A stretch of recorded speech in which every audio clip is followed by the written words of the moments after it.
respected dignitaries, scholars and dear friends, good afternoon.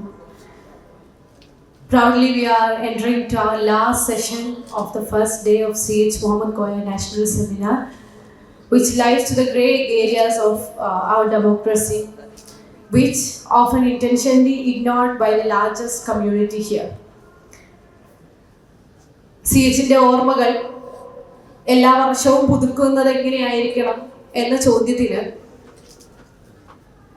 ആ കാലത്ത് ഏറ്റവും അധികം ചർച്ച ചെയ്യപ്പെടുന്ന ന്യൂനപക്ഷ രാഷ്ട്രീയത്തിന് കനം വെപ്പിച്ചുകൊണ്ടായിരിക്കണം എന്ന തോന്നലിൽ നിന്നാണ് ഇത്തരത്തിലൊരു സെമിനാർ ഉടലെടുക്കുന്നത്. ഈ കാലത്ത് ന്യൂനപക്ഷ രാഷ്ട്രീയത്തിന് സംഭാവന ചെയ്തുകൊണ്ടിരിക്കുന്ന ആശയങ്ങളെ, ന്യൂനപക്ഷ രാഷ്ട്രീയത്തിന് കടൽ വെച്ചുകൊണ്ടിരിക്കുന്ന മറ്റാശയങ്ങളെ കുറിച്ചൊക്കെ ചർച്ച ചെയ്യുകയും അതിന് എങ്ങനെ ഒരു ഡിഫെൻസീവ് മെക്കാനിസം ആയിക്കൊണ്ട് വർക്ക് ചെയ്യാൻ നമ്മളെ പോലെയുള്ള ആളുകൾക്ക് സാധിക്കുമെന്ന് ഉത്തരത്തിൽ എത്തിച്ചേരുകയും ചെയ്യുക എന്ന വലിയ ഉദ്ദേശത്തോടു കൂടിയാണ് ഇത്തരത്തിലൊരു സെമിനാർ പുരോഗമിച്ചുകൊണ്ടിരിക്കുന്നത്. Auditing minority representation the national and regional എന്ന ടോപ്പിക്കിലേക്കാണ് നമ്മൾ ഇനി കടക്കാൻ പോകുന്നത്. മൈനോറിറ്റി റെപ്രസെന്റേഷനെ കുറിച്ചുള്ള ചർച്ചകൾ വ്യാപകമാണ്. ഈ രാജ്യത്ത് ലോകത്ത് തന്നെ ഏറ്റവും വലിയ ഡെമോക്രസി ആയിക്കൊണ്ട് ഇന്ത്യ നിലനിൽക്കുന്നു എന്ന കെട്ടുകഥയുടെ പുറത്ത് റെപ്രസെന്റേഷൻ എന്ന് പറയുന്നത് വലിയൊരു ചർച്ചയായിക്കൊണ്ട് ഉടലെടുക്കുന്നുണ്ട്. കഴിഞ്ഞ ദിവസം ഈ രാജ്യത്തിന്റെ പ്രധാനമന്ത്രി മിസ്റ്റർ നരേന്ദ്രമോദി US-ലെ ജനങ്ങളെ, ഇന്ത്യക്കാരെ അഭിമുഖീകരിച്ചുകൊണ്ട് സംസാരിച്ചപ്പോൾ വളരെ അഭിമാനത്തോടു കൂടി പറഞ്ഞൊരു കാര്യം, ഞങ്ങളുടെ രാജ്യം ലോകത്തെ ഏറ്റവും വലിയ ജനാധിപത്യമുള്ള വൈവിധ്യങ്ങളുള്ള രാജ്യമാണ് എന്നായിരുന്നു. ജനാധിപത്യത്തെക്കുറിച്ചും വൈവിധ്യങ്ങളെക്കുറിച്ചും അഭിമാനത്തോടു കൂടി നരേന്ദ്രമോദി സംസാരിക്കുന്നത് അദ്ദേഹം എന്താണ് എന്നറിയുന്ന മനുഷ്യർക്ക് കൗതുകം ഉളവാക്കുന്നതാണ്. എന്നാൽ പുതിയ കാലത്ത് അദ്ദേഹത്തിന് അത് പറയേണ്ടി വരുന്നു. എന്നാൽ ആ ജനാധിപത്യം എന്ന വാക്കിനപ്പുറത്തും ഒളിപ്പിച്ചു വെച്ച അദ്ദേഹം പ്രവർത്തിച്ചു കൊണ്ടിരിക്കുന്ന ജനാധിപത്യ വിരുദ്ധതയെ തുറന്നു കാണിക്കേണ്ടത് പുതിയ കാലത്ത് കണക്കുകളിലൂടെ തന്നെയാണ്. ആ കണക്കുകളിലേക്ക്, മൈനോറിറ്റി റെപ്രസെന്റേഷനിലേക്കാണ് ഈ ചർച്ച നമ്മൾ തുടങ്ങി വെക്കാൻ ആഗ്രഹിക്കുന്നത്. And for that, we have our respected guest, Wajahat Habibullah, who was an IAS officer. More than that, he was the former chairperson of National Minority Commission, also first Chief Information Commission of India. We have his thoughts, ideas, experiences and facts with in representation of minority. With utmost pride and expectation, we welcome you, sir. And to chair this session, I would like to invite former HOD and Associate Professor in MCJ Department of Calicut University, Dr. N. Mohammed Ali, sir. Welcome you, sir. I wish you all a prosperous, a productive and enriching experience. Thank you.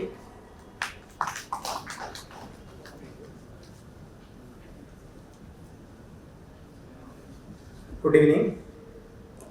I'm so happy to be part of this national seminar in the everlasting memory of CH Mohammed Koya, and we are conducting this seminar with a general objective or a general topic, that is the grey areas of contemporary India.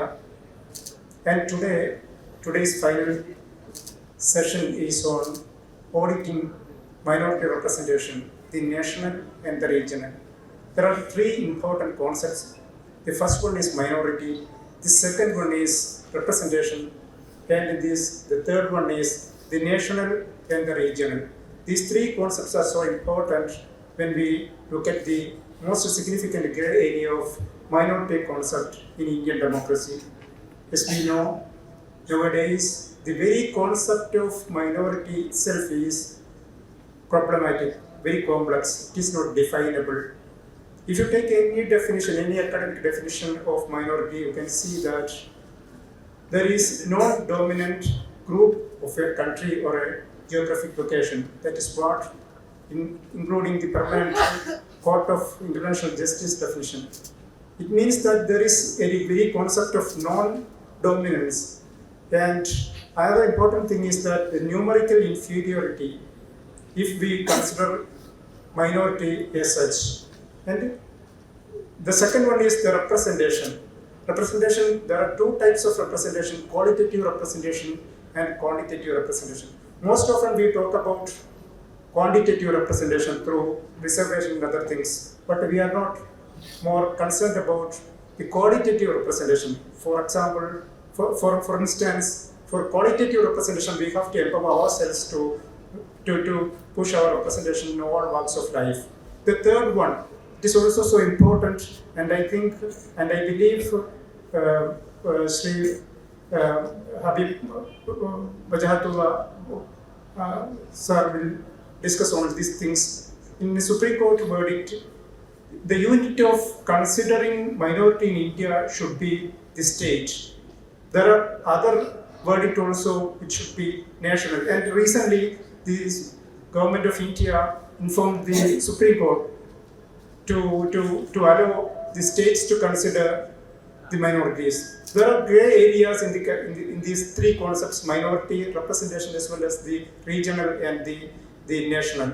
So today we are discussing this important issue here, and we have a very eminent personality to discuss this matter, who is the former chairperson of Minority Commission India and the first Chief Information Commission India, Independent India. And I cordially invite our expert, Wajid Habibullah Khan. Sir, please.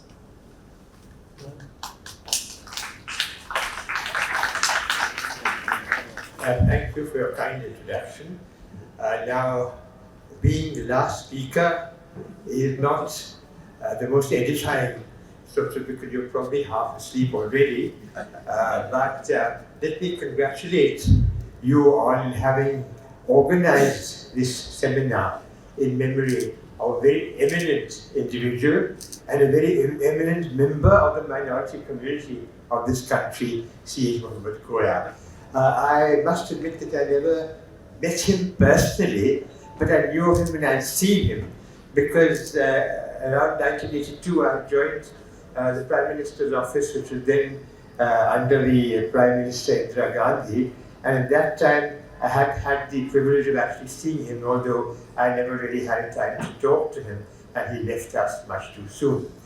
But coming to the subject, I won't take too much time with preliminaries, because you all will be wanting to also go, and I'm afraid I'll have to speak in English, because I don't really am no master of Malayalam. I have served in Lakshadweep for several years as administrator. That was back in the 90s, and I did learn a little bit of Malayalam to be able to communicate with the people.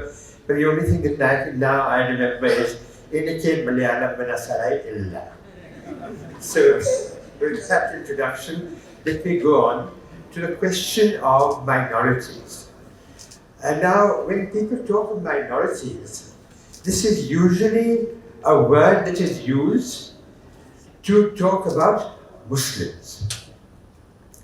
Because there are many minorities in India. In fact, the Supreme Court ruling to which you referred talks of India as a nation of minorities. Because either you're a minority of caste. For example, you take the Brahmins, they are a minority. The Rajputs, they are a minority. The scheduled castes, they are a minority. The Muslims are a religious minority. The linguistic minorities, they are minorities of every kind. Even the word Hindu really clubs together a group of religions whose origins lay within India.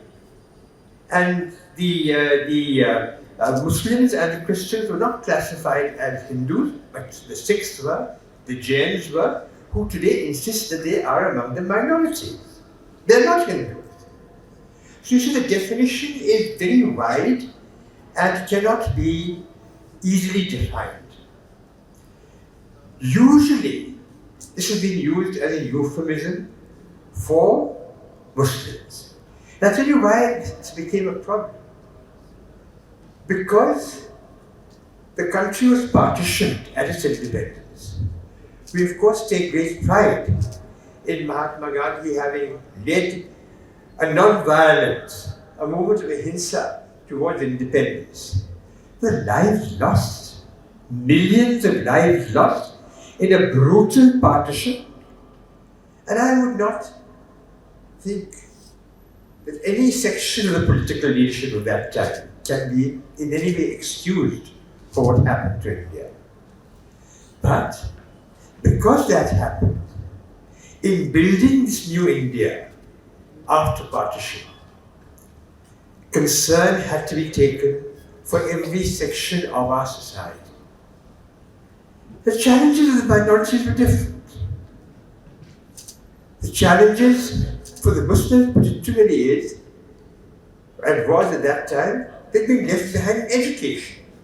And that is a history of its own. The Muslims are among the most educated people, not only in India but among the world, in the 14th and 15th centuries. I won't go into details, but I have been a professor of history, so of course that is my favorite, and I tend to start talking about history, but that was the case. But by the end of the 19th century, they had fallen behind. Why? Because the war of 1857 was led by Muslims. The war of 1857 was a war to preserve the Mughal Empire by the mercenaries, by the soldiers, by the rulers who rose against the British. That was, of course, tried to be downplayed by the British, and it made out it was the war of independence. Yes, it was a war of independence. But it's a war in favor of whom? The restoration of a poor old Mughal emperor who himself was not particularly interested in being restored to any sort of power. He was quite happy with the pension that the British gave him. But because of that, the Muslims began to distinguish between Dini and Dunyavi Talim. You know about that. Dini Talim, religious education.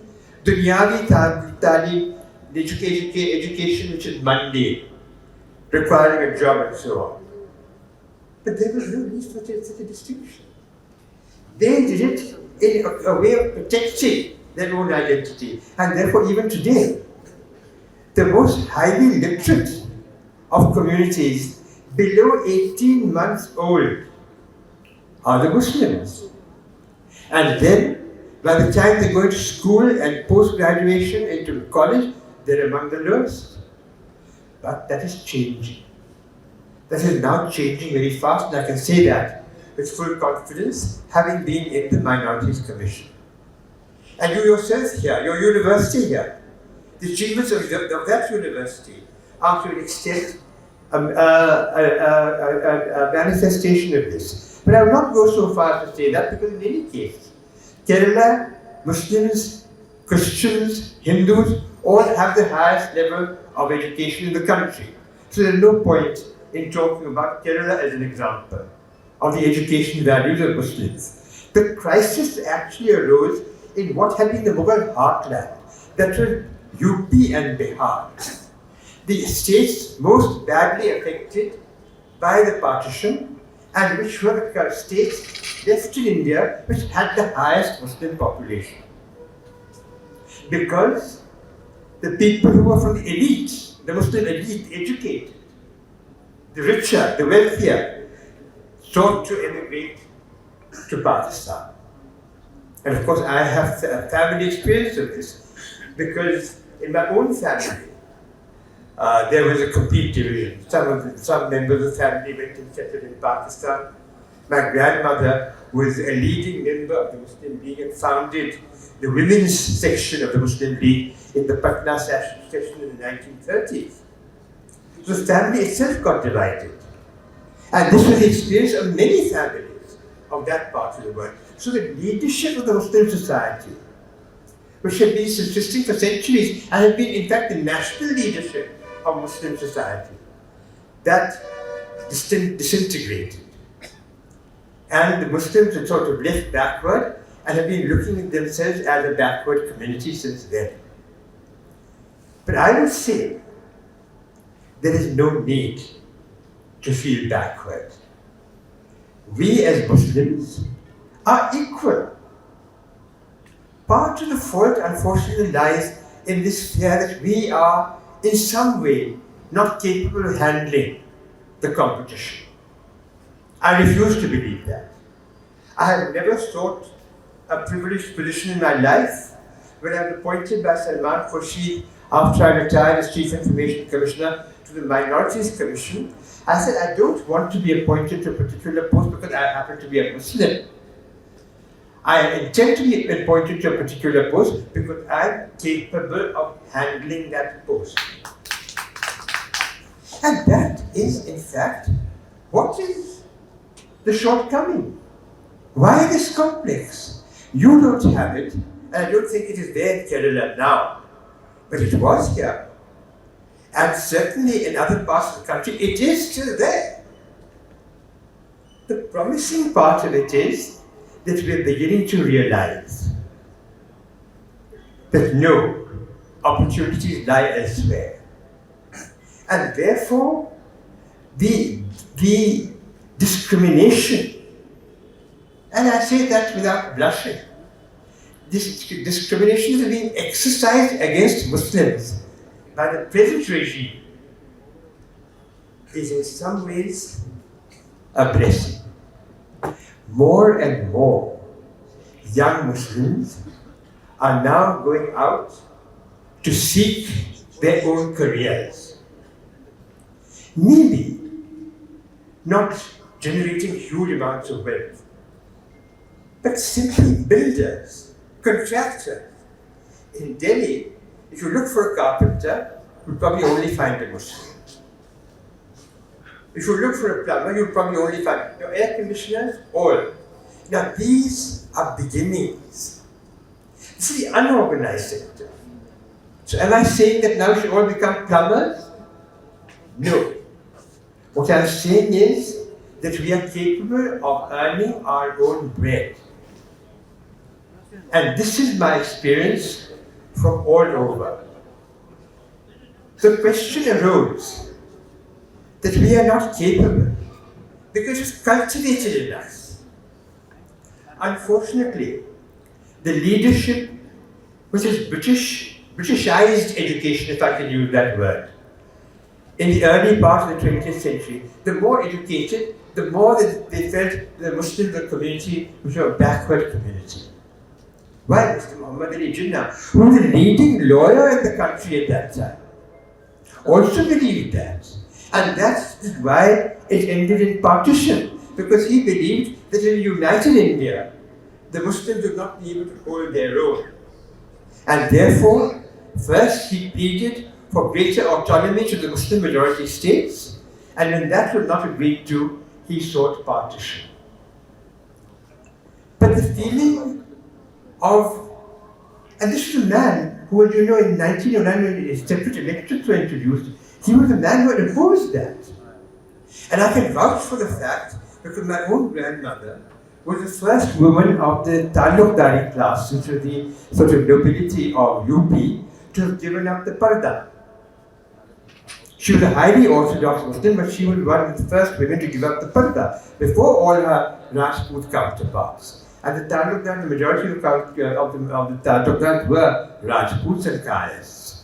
The Muslims were only a minority. So she gave up parda, she fought elections. And there were separate electorates.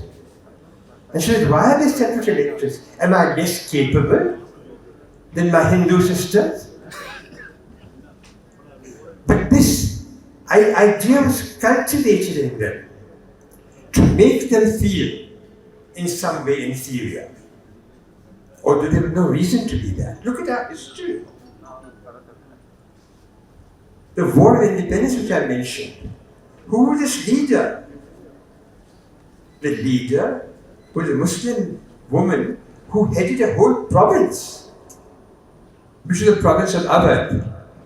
And the leader of that rebellion was Hazrat Mahal, a Muslim and his wife. Rani Lakshmi Bai was also a fighter in that, and she'd been mentioned, but she was a small principality, a small feudatory. Begum Hazrat Mahal was the mother of the ruler, and she was the real person fighting that battle. But we are told that, well, she was only the wife. So what?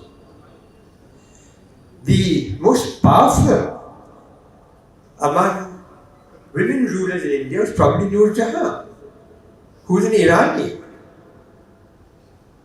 And her own descendants tried to downplay the role that she played in the history of the Mughal Empire.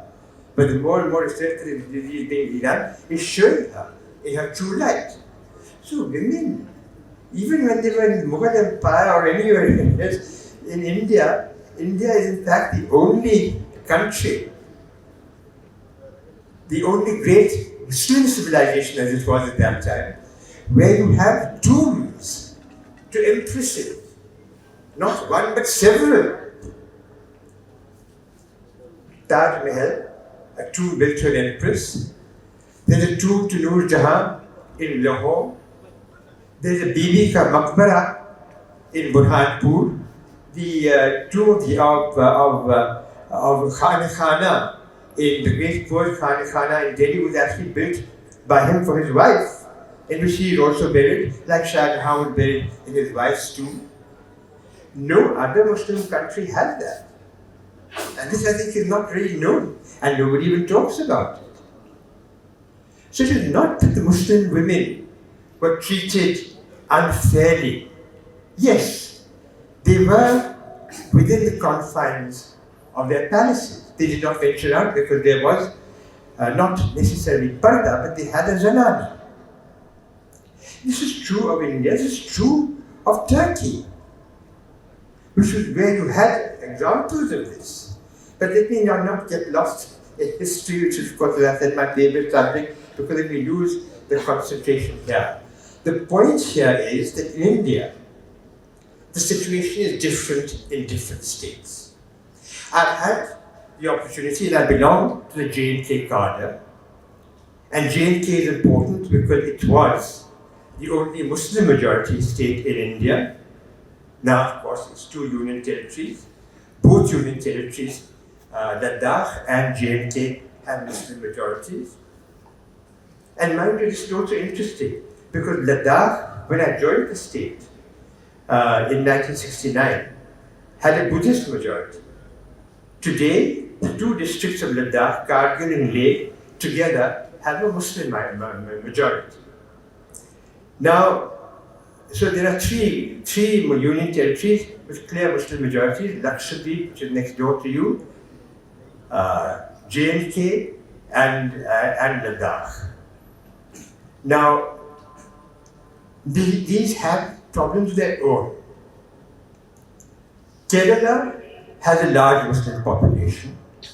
Bengal has a 27% Muslim population. Assam has a big, huge Muslim population, 30%, over 30%.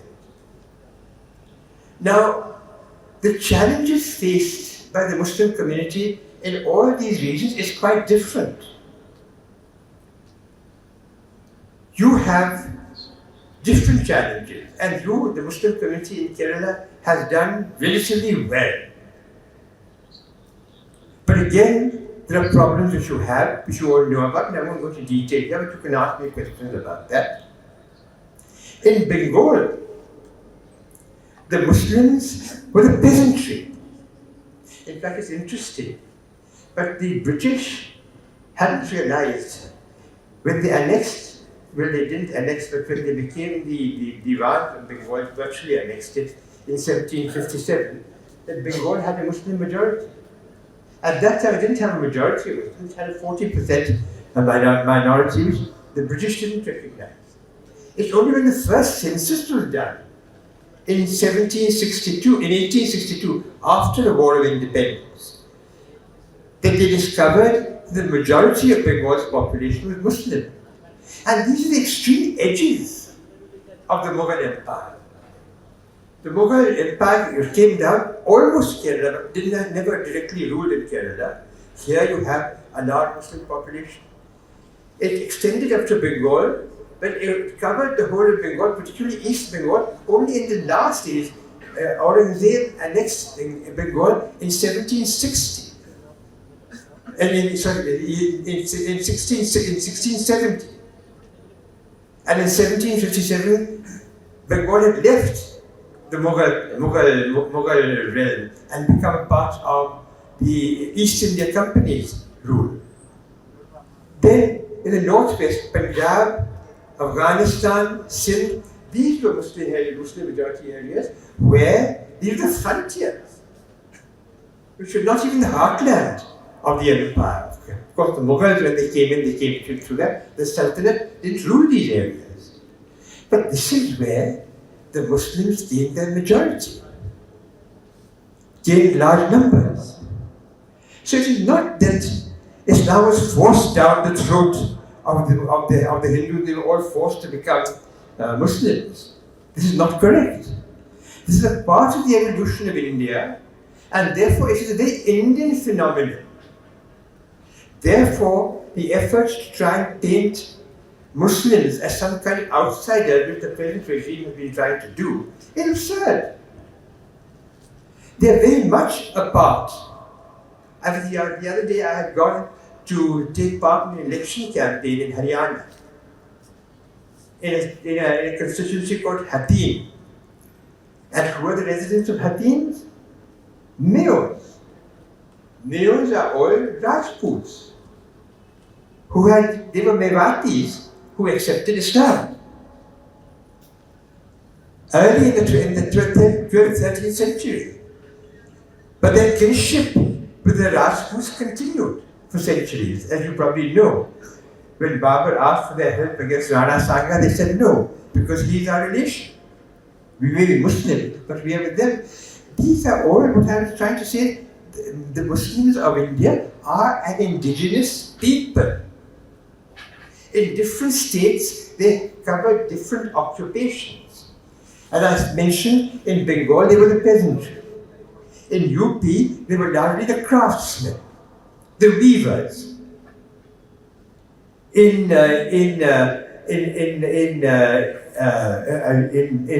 Punjab, they were landlords, agriculturists, but landlords, not the peasantry as in Bengal. In Kashmir, they were the tradesmen, and also the farmers, the peasantry. But the people who were the intellectuals in Kashmir were all Brahmins. So in different parts of the world, in different parts of India, they form different sections of society.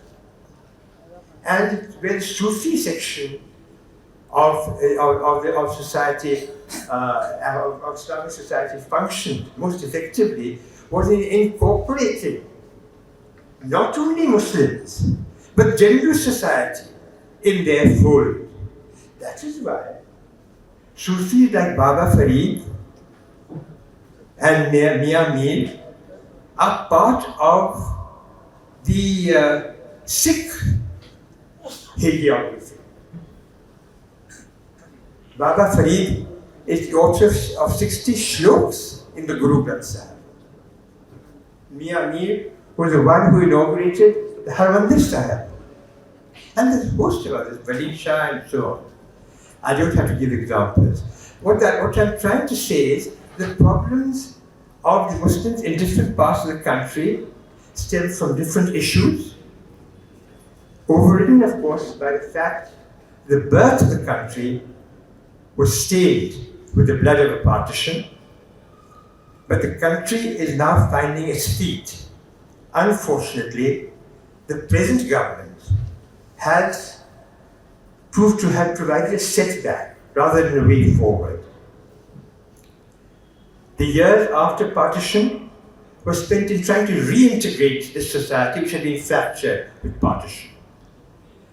These people, as has been mentioned earlier, are seeking to divide the society for electoral purposes, so that they can play one section of the people against another and get their votes in between. The effort is dishonest. More blatant rigging has also been discovered, and there are people working on it. So what do we do as Muslims now? We recognize our strengths.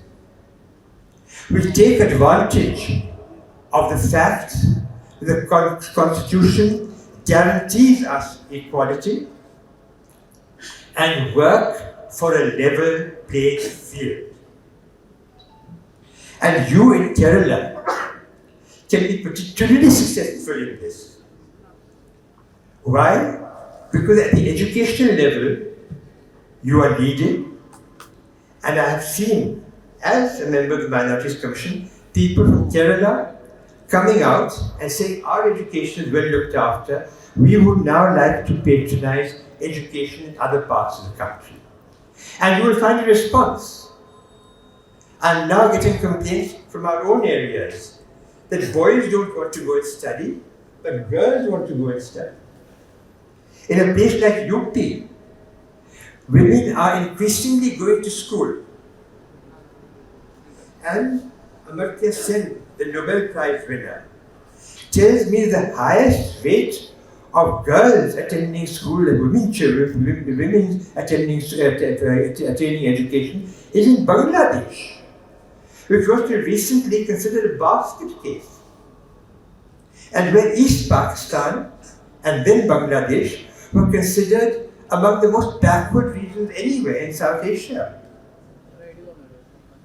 And they have had, of course, a manifestation of this. One woman prime minister after another. It's another matter that they sort of fought with each other and threw each other out. But the fact is that it's a society which has now come to terms with its women, and the women are playing a major role in that society. So nothing is impossible. The bases are there. Efforts are being made to persecute, to exclude, but those efforts cannot be successful. Our own history has shown.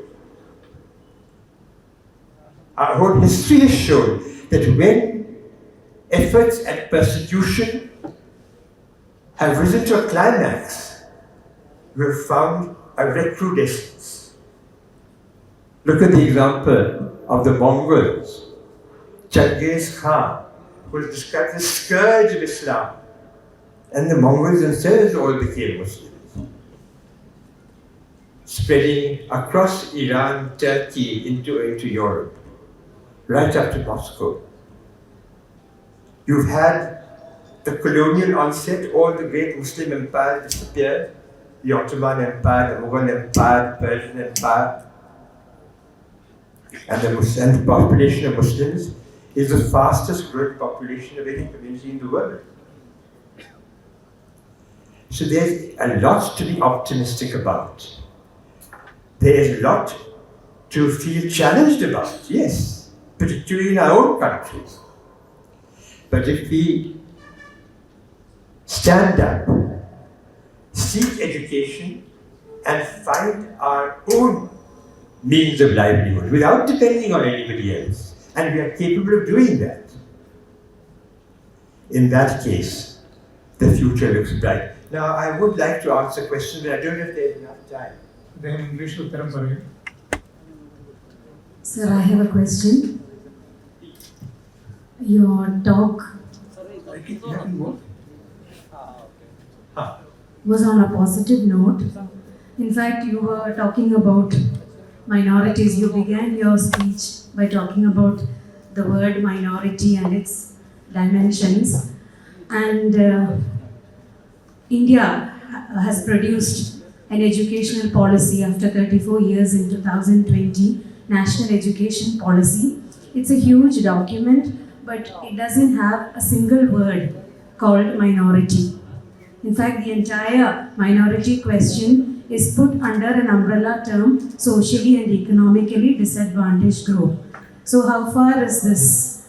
What is this board for us? That's one question. In fact, one of my friends from MG University was saying that even in the syllabus of mathematics, the concept of Vedic mathematics has been introduced. So when the board members they raise their apprehensions, it was said that this is just to please the central government or NAC or UGC or whatever it is. Kerala has been ostensibly trying to reject NEP and all these things, but these terminologies have actually seeped into our educational system and our curriculum. So what is our future? No, so take advantage of it.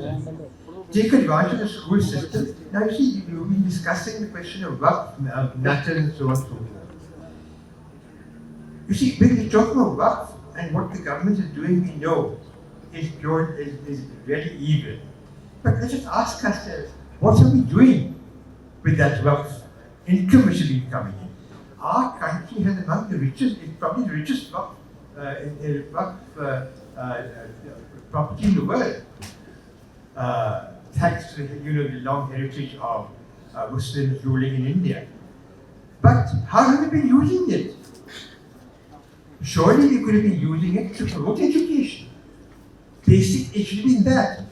That's relying on government. That's what the note that I tried to strike was that let us stand on our own feet. Now I had a trust, Haji Waris Ali Shah Deva in Deva Sharif in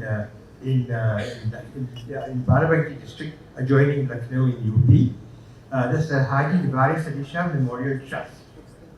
So I have persuaded the others have also discussed, the other members of the it's a trust which runs, there's no Sajada Nashi, there's a trust that runs it. So they decided to put their money in building a school.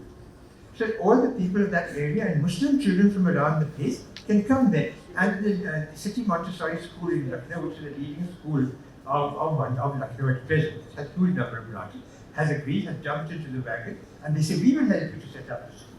You will find that kind of cooperation.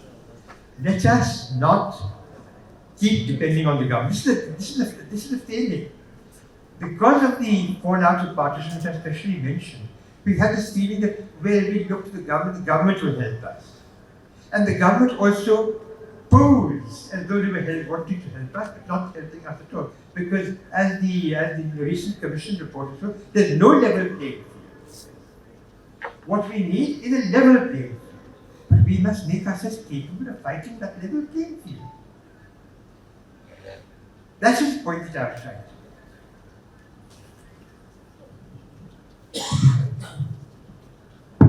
I have a query that kind of is supplementary to what she asked. See, while what you are saying about the kind of self-introspection that my Muslim community especially has to do, I think it is a very important point, something which should be stated and restated. But the actual reality on the ground is that the lack of level playing field and the kind of subjugation and oppression that the minority community, especially the Muslim minority community, is facing is unprecedented, and it is at a level like, for example, these lynchings and things like that. It's kind of, it was never unheard. It was something which we had a differentiation, discrimination of the minority community, but not to this level. It's become a whole political project. So what I feel is that the community also needs to join hands with people in the majority community and take up this fight also. Of course, but not necessarily through government. We reach out, you will find lots of people who will be wanting to work with you, willing to help you. I belong to a group called the Constitutional Conduct Group. I just left it actually, but and this is a retired civil servant. The bulk of whom are not Muslims at all. But I never discovered that their depth of feeling for the discrimination that is being practiced against Muslims is much stronger than mine. I am somewhat optimistic, and I'm optimistic with them also. But their feelings are much stronger than mine. Because they generally, they are like them. We are the same sort of people.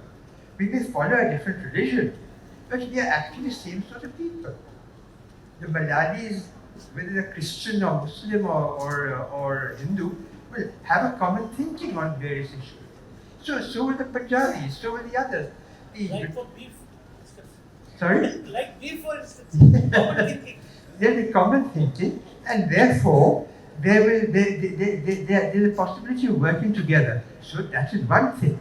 Reaching out and do not look to the government. If we keep on looking to the government, this has been a failing not only among the Muslims, of course, among everybody. We also mentioned earlier scheduled castes and so on. That we are looking to the government to help us. So the government, in terms of policy, may be saying we are helping, but there are individuals in government who are going to take advantage of that. We know that. They may not be sincere about wanting to help at all. They'll say, yes, we'll give you 30,000 rupees to start an industry, but you give us 20,000 out of that. That's what's been happening. Let us think in terms of reaching out, because we are quite capable of doing that. That is the point that I wanted to make. Look at the film industry, for example. It's completely dominated by Muslim actors, and earlier they used to be a full of actresses. The most beautiful ones were all Muslim ladies. So and that is what we are. Why don't we cash in on these advantages? There is, in my view, and yes, the earlier question you said that these lynchings, these excesses, no need to brush them under the carpet. Speak out. You people like you, the media, others, speak out. But now look at the death to these. I covered when I was in the Minorities Commission. I covered the Muzaffarnagar riots. I think I went to Muzaffarnagar also, spoke to the people there, where the riots had been promoted between Jats and Muslims. And now today, the people of Muzaffarnagar realize what a terrible thing they've done. And I'm also, in terms of riots, these are not the worst riots. I've been witness to Meerut riots. And you would know the Hashimpura killings, which only now the people have finally got sentenced for. And many of the people who had actually been murderers had died also. So, and died peacefully because the police never took cognizance of the fact that they had cases going on against them. And the Prime Minister, you mentioned, Rajiv, the Prime Minister insisted that murder cases be brought against the police at that time. So all these things, you see, so it's not the casualty list is much higher than it's ever been. Yes. The discrimination is worse than it's ever been. The harassment is worse than it's ever been. But don't be afraid. There's no need to fear.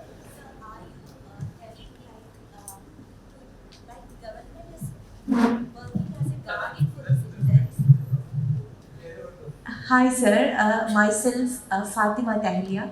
Basically I'm a lawyer. From your words, like when you are explaining, yes, being minority is somewhat a kind of a positive note for us. But when we are talking regarding the state-citizen relationship, forget about the government as something where I cannot disagree with you. Like state being the guardian of all the citizens, whoever, whether it is majority or minority, state is definitely having the role to protect the citizens. Especially when coming to the minorities, our constitution speaks about protection of the minorities. So it is a duty of the government to protect the people who are in front of us. And yes, in a note, your words are correct. Like being a minority community is somewhat to sit alert and to look after and come together in a platform and to form as a pressure group. Yes. But in a different note, coming or looking from the perspective of a government, yes, it is the duty of the government, and being a pressure group, it is our duty to make the government to serve us. Absolutely correct. But when the government is not doing so, what do you do? Yeah, we have to again pressure them. We have to come forward. Right. When the government is not doing its duty, one can't say, oh, now the government is not doing its duty, now what will I do? No! We will stand up and say, do your duty. Yeah, I agree with you there. And then for that, I must have an understanding and support. Like, we, like this constitutional conduct group which I told you about, we're writing letters to Prime Minister and all kinds of people and saying, do your duty. And we're part of that. So we're all standing together. It's not only as a Muslim that I'm doing it. Because if I do it only as a Muslim, then these chaps, but I find that joining voice with them has given me voice. And in fact, they go even further than I go. So the feeling which I got from your words is like, yes, to sit optimistic is the way, but definitely being a citizen, we do have an expectation from the government. That's not what I say. Yeah. If the government is failing in its duty, let me put it more bluntly. If the government is failing in its duty, then we must not feel that we can't do anything about it. we have to stand up to it. Yeah, That is the point that I'm making.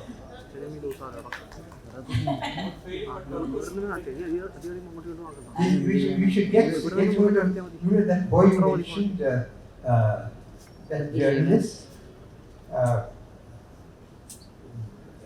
I know that Assamese boy. Arnab Goswami. You can become another Arnab Goswami. I mean, not quite another, but against this.